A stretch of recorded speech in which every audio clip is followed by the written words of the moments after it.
In today's video, I'm going to teach you how to use WhatsApp without a SIM card. If you have a spare phone or tablet that doesn't have a SIM, you can still use it for WhatsApp by linking it to your main account. This uses WhatsApp's companion mode, which securely mirrors your chats and lets you send and receive messages over Wi-Fi. Before we begin, make sure both devices are connected to the internet and running the latest version of WhatsApp. Your main phone should already be signed in to your WhatsApp account. Keep both screens awake during the process so the QR code and scanner don't time out. On the device without a SIM, open the WhatsApp app. You'll likely land on the registration screen that asks for a phone number. You won't enter a number here because we're going to link this device as a companion instead of creating a new account. From that registration screen, open the menu.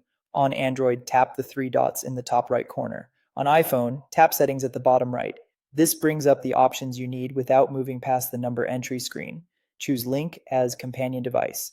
WhatsApp will display a large QR code on the screen. This code is what your main phone will scan to approve the connection. If the code refreshes, that's normal. Just keep the screen bright and steady so the scanner can read it easily.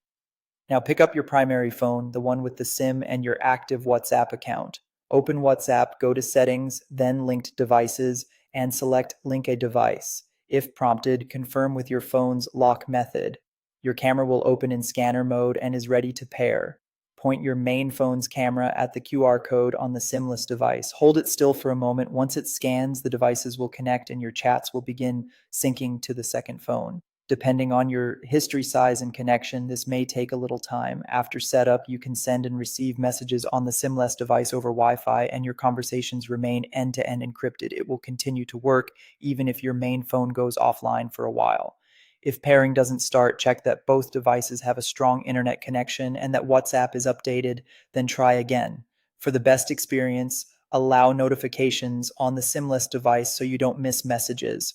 You can manage or remove linked devices anytime from linked devices on your main phone. That's it. You've successfully set up WhatsApp on a device without a SIM card using companion mode. Enjoy messaging from your spare phone securely and reliably.